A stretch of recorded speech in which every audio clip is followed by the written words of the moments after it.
In at 5, Dear David. On August 7th, 2017, Adam Ellis took to Twitter to tell his terrifying encounter with a ghost named David. It began on a Monday, I quote, "So my apartment is currently being haunted by the ghost of a dead child and he's trying to kill me. He started appearing in dreams, but I think he's crossed over into the real world now. The first time I saw him, I was experiencing sleep paralysis and saw a child sitting in the green rocking chair at the foot of my bed. He had a huge misshapen head that was dented on one side. For a while he just stared at me, but then he got out of the chair and started shambling towards the bed. I couldn't move because I was paralysed. Right before he reached my bed, I woke up screaming. I had another dream a few nights later where I was in a library and a girl came up to me and said, 'You've seen Dear David, haven't you?' I was like, 'Who?' And she said, 'Dear David, you saw him.' She continued, 'He's dead. He only appears at midnight and you can ask him 2 questions if you said Dear David first.' Then she added, 'But never try to ask him a 3rd question, or he'll kill you.' I was very shaken. Having 2 dreams about the same thing is pretty weird. Anyway, a couple weeks passed without incident, then David came back in another dream. Same situation, I was in bed and he was sitting in the rocking chair near the window, staring at me. In the dream I say, 'Dear David, how did you die?' He mumbles, 'An accident in a store.' I say, 'Dear David, what happened in the store?' He groans. 'A shelf was pushed on my head.' I'm frozen with fear. I ask, 'Who pushed the shelf?' David doesn't answer. I realise that I've asked a 3rd question, which I'm not supposed to do. At that point I wake up absolutely terrified. The next couple of days I Google deaths in the city but can't find anything about a kid named David dying in a store. Even try different names, Daniel, Dylan, Devon, nothing. A few weeks go by without incident. Sort of randomly the apartment above mine is vacated and I have the opportunity to move into it. It's a larger apartment, so I'm thrilled. Another month or 2 goes by and I sort of forget about Dear David. I think he lost track of me because I moved upstairs. But lately something strange is happening. For the last 4 nights my cats gather at the front door at exactly midnight and just stare at it, almost like something is on the other side. And that's where I am right now. Dear David found me, I think. I don't know what to do. I'll keep you updated." And that he did. Dear David continued for over a year. The story is long but so terrifying and I wish I could read the entire thing out, but that would take hours and everyone would hate me. But we'll link it below. In at 4, Full Heart, Wet Hands. Now this story was submitted to the website My Uni Days by author Alex, who says, I quote, "So, I used to live at this address." They blacked it out. "The houses were built to house the people building the railway in Derby in the 1800s. I only found this out after I left the house, thankfully. It was a creepy house, really foreboding, and every time I washed my hair in the shower, every time I opened my eyes, I expected something to be there. Anyway, I came back from an afternoon lecture.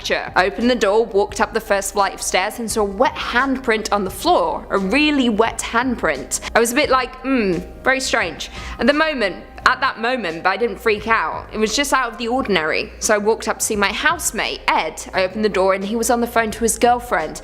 Not crying, but massively in distress. That was when the penny dropped. He then told me that as he was walking up the stairs earlier carrying a glass of water, he felt something cold go through him, almost a push, causing him to drop the water. He picked up the glass and ran up the stairs to his room. The water falling out the glass had created a handprint on the floor. Literally a handprint. Every digit was in proportion. I did freak out at this moment as I'd put the 2 and 2 together. I told everyone to get out of the house, which we did, but then sheepishly returned after a FIFA session around another friend's house.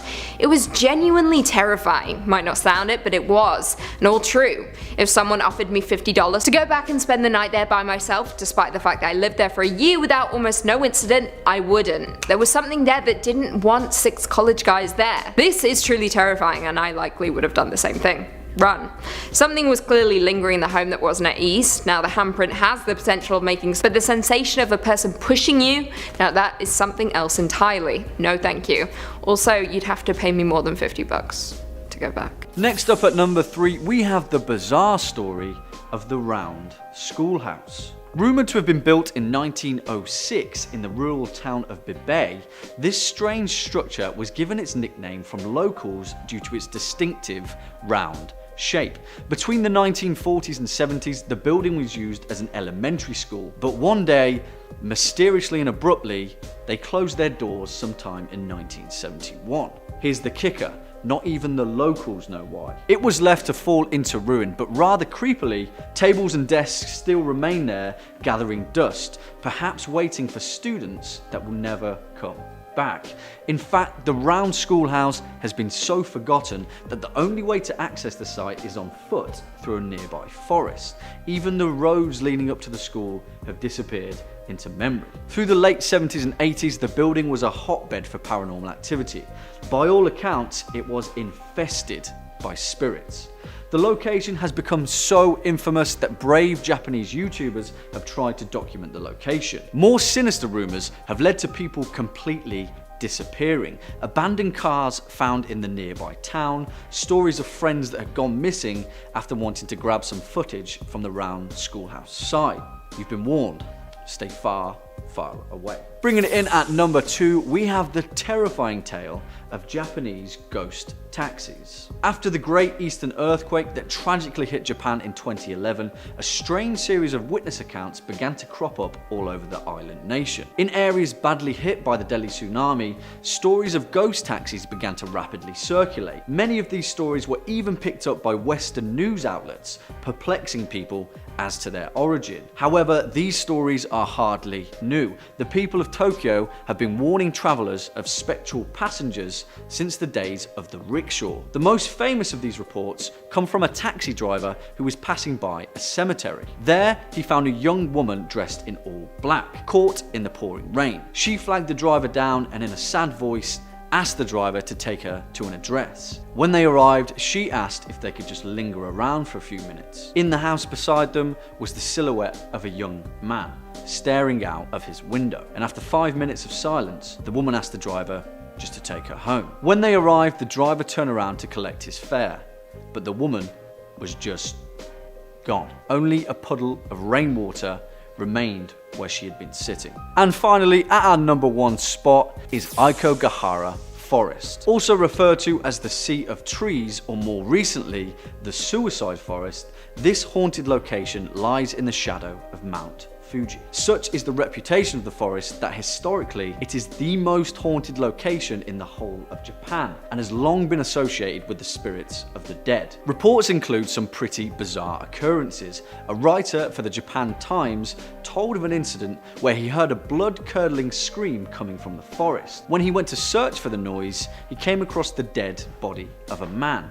It was later revealed that the corpse had been dead for some time, and it couldn't possibly be the source of the scream. Perhaps, thought the writer, it was his spirit. Other reports state strange dolls and icons nailed into the trees of the forest, with locals believing that they are curses left behind, binding the spirits to Aikogawa. It is also common for people entering the forest to string tape behind them so they can find their way back out. On one occasion, a woman claimed that her tape was deliberately cut, leaving her lost in the woods for days. Coming in at 5, Hotel Monte Vista, Arizona. Hotel Monte Vista is a famous and historic hotel located 1 block north of US Route 66 in Flagstaff, Arizona.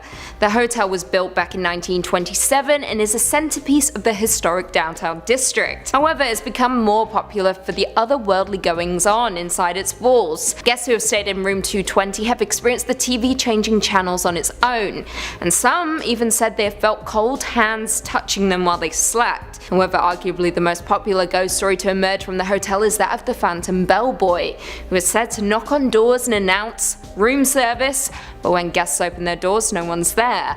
Another popular haunting, and perhaps one of the most disturbing, is the sound of an infant crying in the basement. I quote, "Staff have found themselves running upstairs to escape the sound of the cries. Though the sounds are very real to those who hear them, there's been no information that has explained the phenomenon."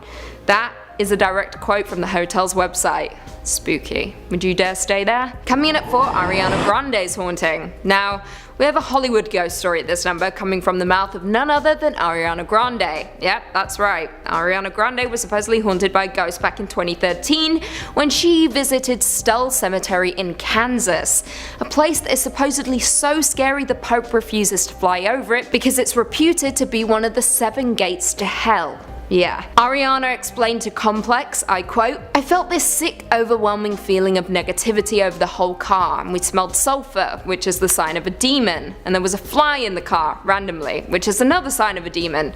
That sounds like a stretch to me. "I was like, this is scary, let's leave." I rolled down the window before we left and said, "We apologize, we didn't mean to disrupt your peace." Then I took a picture, and there are 3 super distinct faces in the picture. They are faces of textbook demons. Now the story gets even creepier, stick with me. According to Ariana, when she tried to send the picture to her manager the next day, she was met with an error message that read, "This file can't be sent. It's 666 megabytes. Weird things began to occur following the incident, and Ariana was forced to delete the picture. I quote, "I was going to sleep about 2 weeks ago. I had just gotten off the phone, and as soon as I closed my eyes, I heard this really loud rumble right next to my head. When I opened my eyes, it stopped immediately, but when I closed my eyes, it started again with whispers. Every time I closed my eyes, I started seeing these really disturbing images with red shapes. Then I opened my eyes and scooched over to the left side of my bed, and there was this massive black matter. I don't know what it was. It was like a cloud of something black right next to me. I started crying. I watched it move to the front of my bed, and then I fell asleep. I woke up and it was gone." Now, I'll be honest, it's hard for me to believe this one without the evidence to back it up, but if Ariana says it happened, then I guess it happened.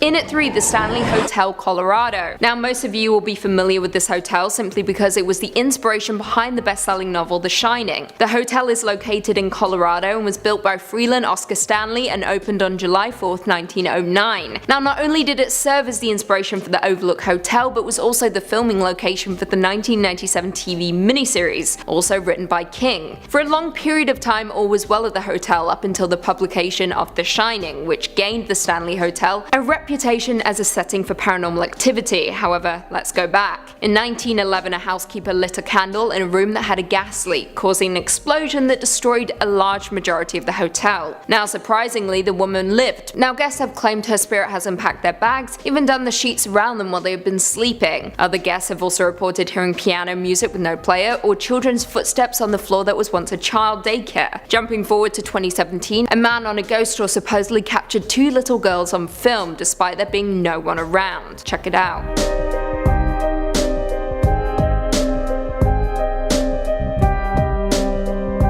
In at number 2, the Forbidden City, China. The Forbidden City is a palace complex in central Beijing that houses the Palace Museum and was the former Chinese imperial palace from the Ming Dynasty to the Qing Dynasty. It served as a home of emperors and was the ceremonial and political center for almost 500 years. Now the palace itself is made up of 980 buildings on 180 acres of land, which is insane. Many true ghost stories have also come from within the city, spooky enough to deter any locals away. It is highly believed that the Forbidden City is haunted by the ghosts of the concubines. In 1421, Emperor Yongle ordered nearly 3,000 ladies in waiting associated with his harem to be slaughtered because he believed that a beloved concubine had been poisoned. He spared some, but on the day of his funeral, 16 courtesans were hung with nooses of white silk. Now many who have visited the Forbidden City have reported seeing a lady with black hair running from a ghostly soldier. Hear sounds of screaming, weeping and sword fighting. Not just that, but many have seen specters of dead bodies, pools of blood and pieces of white silk. As of right now, the Forbidden City is a UNESCO World Heritage Site and is open to the public. And finally coming in at number 1, Eastern State Penitentiary. The Eastern State Penitentiary, also known as ESP, is a former prison located in Philadelphia, Pennsylvania, and was operational between the years of 1829 up until 1971. The prison housed notorious criminals such as Al Capone and bank robber Willie Sutton, as well as James Bruno, who was alleged to have partaken in the Claris Massacre of 1934. Now what makes this prison so unique is that it was the very first prison to institute solitary confinement, which ultimately led to insanity. However, it gets worse. Prisoners were also left wet in the cold until ice would form on their bodies, or even given an iron gag that made their tongues bleed. The guards and counselors over the years designed a variety of physical and psychological torture regimens for various infractions, including, like I said, dousing prisoners in freezing water outside in the winter months, as well as chaining their tongues to their wrists in a fashion such that struggling against the chains would cause their tongues to tear. They were also known to put the worst behaved prisoners into a pit called called the Hole, an underground cell block dug under cell block 14, where they would have no light, no human contact, and little food for as long as 2 weeks. Now here's where things get really spooky. In the 1900s, a locksmith was helping restore his cell when he says a negative energy overcame him and left him temporarily paralyzed before he saw visions of faces appear on the walls. Since then, countless ghost stories have appeared, with visitors reporting whispers in the walls and eerie giggles. Coming in at 5, the Tower of London. The Tower of London, officially Her Majesty's Royal Palace and Fortress of the Tower of London, is a historic castle located on the north bank of the River Thames in central London. The tower itself was initially constructed by William the Conqueror in 1078, and in its 1,000-year history, the tower has seen its fair share of murder and torture.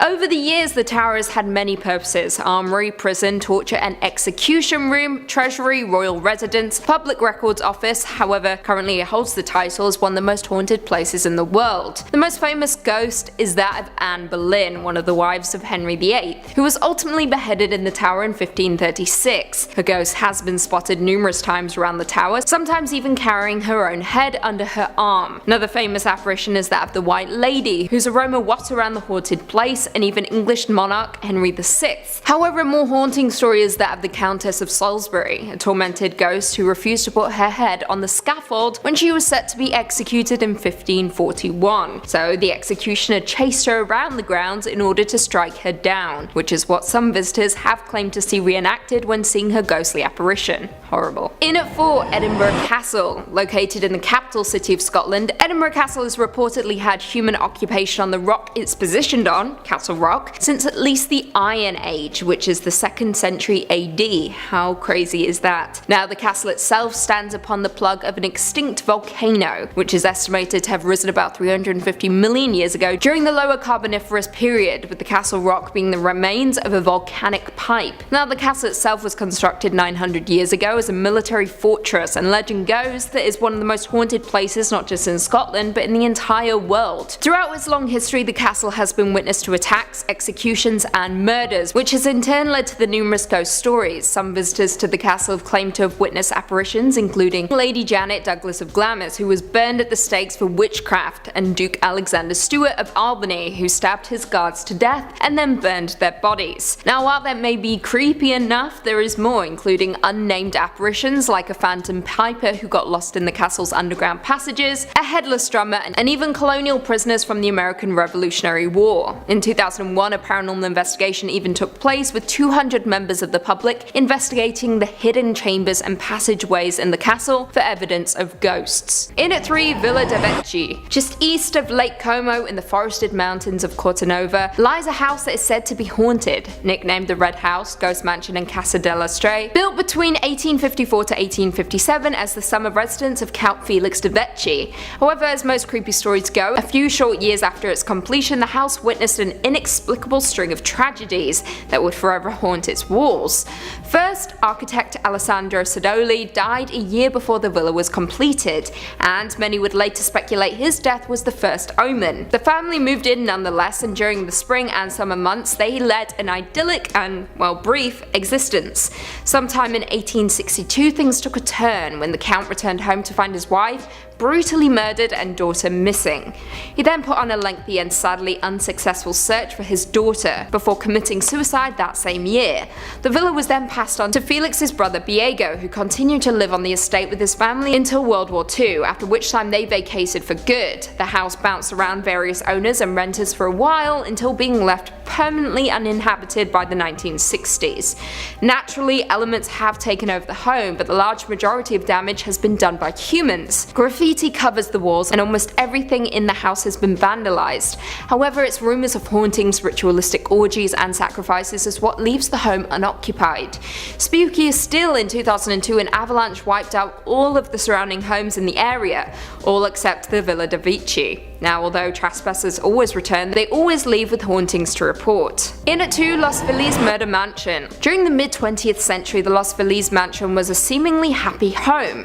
For a short time, that is. It housed Dr. Harold Perelson and his family until the horrific night of December 6, 1959.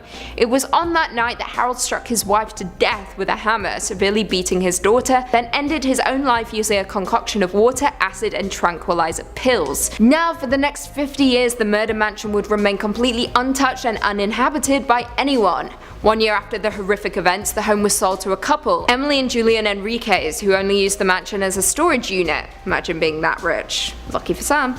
Neighbors recall seeing the couple bringing boxes to the house but never staying the night. Jump forward to 1994 and Rudy Enriquez inherited the house and, like his parents, refused to stay overnight. Local residents have shared their stories of the tragic mansion, some claiming through grimy windows you can see a 1950s style television set, a Christmas tree and supposedly neatly wrapped gifts. The furniture is rumored to be covered in a thick layer of dust, and the living room remains the exact same as it was that one December night back in 1959. Now, although no one has been formally invited into the home, that hasn't stopped trespassers from having picnics in the garden, with many alleging that the house is haunted, with one trespasser stating that she was bitten by a black widow spider upon trying to break in. No one knows what prompted Dr. Perelson to murder his wife and commit suicide, with some speculating financial woes, while others have dug up old unconfirmed rumours of Dr. Perelson having been secretly hospitalised. Jump forward to 2019, what remains is an even larger mystery in a haunted home that no one can enter. And finally, coming in at number 1, Jean Harlow's house. Los Angeles seems to be the hub for paranormal activity, or perhaps it's because it's the hub for movies and everyone is a storyteller. We'll never know. Anyway, in LA you can find this Bavarian-style home in Beverly Hills, which has a truly gruesome history. In 1932, it was home to Jean Harlow and her abusive husband Paul Byrne for about 2 months before he shot himself in the head while standing in front of the mirror. Their butler discovered him and called MGM instead of the police. So of course there were a ton of rumors that it wasn't suicide, and in turn a cover-up. Prime suspect was Byrne's ex-girlfriend, a suspicion that was exacerbated by her jumping off a boat a couple days after. Following the death, Jean moved out of the home but died at the age of 26 only a few years later. However, it gets creepier. In 1963, celebrity hairstylist Jay Sebring bought the home and lived there with Sharon Tate until she left him for Roman Polanski. They were still friends even up until they were both murdered by Charles Manson's cult. However, when Jay and Sharon lived in the Harlow house, Sharon reportedly told several friends of some strange goings on within the home. An example being once when she was sleeping in the master bedroom, she saw a creepy little man, with some of her friends stating that she believed it was the ghost of Paul Byrne. According to sources, she was so freaked out when she saw the ghost that she ran out of the room and then saw a hanging shadowy corpse with its throat slit in the hallway, which resembles quite closely how Sharon Tate was murdered. Spooky. Kicking it off at number 5, we have the Kotaki Tunnel. Originally part of a railway built between 1927 and 1928, the tunnel reportedly spans 444 meters in length, which is the first bad omen. The number 4 is incredibly unlucky in Japanese culture and is often linked to ill omens, bad luck, and cautionary tales. During construction, there was a number of reported fatalities of the workers who built the tunnel. They succumbed to harsh working conditions, forced into back-breaking labor, and were even reportedly executed if they stepped out of line. This has led to some pretty strange sightings from the locals, with some even warning passers-by to avoid the tunnel entirely and find an alternative route. People have reported that the tunnel changes shape while driving through it. Sometimes it's incredibly straight, other times it's a winding passage of twist and turn. One ghost, a woman dressed all in white, rumored to be the bride of an executed worker, runs from the tunnel's entrance and jumps on the bonnets of cars waiting at the traffic signals. Locals have also reported ghosts standing at the edge of the tunnel, beckoning them to enter. No thanks. Up next at number 4, we have Akiku's haunted doll. In 1918, a young boy purchased a doll while on a trip to the northern Japanese island of Hokkaido. Knowing that she had a love for toys, the boy gave the doll to his little sister, Akiku, when he returned home from the trip. The pair were inseparable, and they went everywhere together. Later the next year, tragedy struck and Akiku fell gravely ill. She had contracted a severe strain of influenza and she tragically died shortly after. She was 5 years old. Her family were distraught, and to honor her memory, they placed her beloved doll beside the family altar. Here's where things get weird. A few days after they placed the doll in Akiku's memory, the family noticed that the doll's hair had mysteriously begun to grow. Originally, the doll's jet black hair had been cropped to shoulder length in the traditional Japanese style. But as the days went by, its hair began to grow longer and longer. By 1938, the family had moved from their home, but they felt compelled to keep the doll with them. You see, they were convinced that their daughter's spirit was trapped inside. To this day, the doll resides at Monenji Temple in Rito, Japan. You can actually go and see it for yourself. Even after all these years, the doll's hair continues to grow. Coming in at 3, please stop moving the kitchen table. Uploaded to my uni days by a user named Barbara, this story tells the haunting tale of ghosts that just won't stop messing with the kitchen table. I quote, "My house was fraught with weird stuff happening when we first moved in. The kitchen table would move overnight 12 to 18 inches. My keys will disappear and show up in the weirdest places like my quilt trunk." I don't know who has a quilt trunk these days, but this person does. "My son Christopher went into the basement and things came flying off the shelf at him. He also saw someone walking on our wraparound porch once, but no one was there. The most obvious one was a few years ago. Twice this happened. I was sweeping the kitchen floor. The door to the porch started shaking uncontrollably. It was like someone was trying to open the door without turning the knob. It lasted about 15 seconds. Keep in mind this is a wraparound porch completely enclosed. I knew it was bad because my dogs, who will bark at a butterfly flying past the window, all looked up at the door and stepped back. Both times it happened, I was doing the same thing about the same time at night. By the way, as a side note, I walked into the kitchen table one night while going to the bathroom. It was not the first time I walked into the kitchen table because it was moved. So I just said, please stop moving the kitchen table, and it never moved again. Spooky stuff. Do you believe Barbara's story? And if so, who do you think the ghost was? Former resident of the home perhaps, or just someone who was obsessed with moving kitchen tables? Perhaps a former interior designer? You never know. You don't know the story. Coming in at number 2, Demon in the Dark. Another creepy ghost story uploaded to my uni days. This one comes from a guy named Dave, who explains his very real encounter with a scary demon. "My family travelled to the south of France to stay in a cottage owned by someone my dad worked with. The owners visited occasionally, but that summer it was free and we had 10 days booked in there. After a long 2 days on the road, we drove down a steep driveway towards a secluded mill cottage, with the water wheel sat static alongside the stone house. There was a deep cellar with stone stairs down under the wheel next to the house, and a small river circled the place. We went into the house and chose rooms, but being set down in small copes, the house was a draft and cold from lack of use. And we settled in and turned all of the heating on, yet the house remained cold and felt damp. The first night we had set a fire in the living room and listened to a couple of my audiobooks before my sister and I went to sleep. My parents stayed up a little longer than went to bed. Around midnight they both woke up at exactly the same time, and the door to their bedroom was opening slowly. At first they thought it was my sister, until they saw a large dark silhouette of a man framed in the doorway, standing stock still, just looking in their direction as if appraising them. After a short period the shape turned and started to move as if satisfied, and disappeared completely. They looked at each other but didn't speak, and both went back to sleep. The next morning the house felt warm and dry, and sunlight was back through the windows as if something had lifted and accepted them. They spoke the next day and both agreed that although they were skeptics, it could not have been anything other than something supernatural in that doorway, deciding their worth. What do you guys think about that one? Demon encounter? Intruder? Or just trick of the light? Do you think there was a man there, or is this all pretend? You tell me. I think it was just an old house that took a little while to heat up. But that's not very scary, is it? And finally, coming in at number 1, Hotel Cecil. Of course, there is no building more haunted than the Cecil Hotel that has numerous unexplained deaths and hauntings that are still ongoing today, even after it changed its name to Stay on Main. Creepier still, there's an entire list of suicides reported on its Wikipedia page, with the first reported case happening in 1931, followed by a long string of similar deaths in 1932, 1934, 1937, 1938, 1939 and 1940. The 30s were not a good time for the Cecil, that's for sure. During the same time, other tenants of the building also died by suicide, and one man was pinned to the exterior wall by a truck. In 1962, a woman jumped from the 9th floor window and landed on a pedestrian, killing them both. In 1964, tenant Goldie Osgood was brutally murdered, which had remained unsolved. And of course, one of the most famous cases is that of Elisa Lam, a 21-year-old traveller who was found dead in the rooftop water tank of the hotel after guests began to complain of a funky taste. Now, with this number, it isn't so much the ghosts themselves that are the unsolved haunting, but the hotel itself, which seems to curse anyone who stays in it or near it.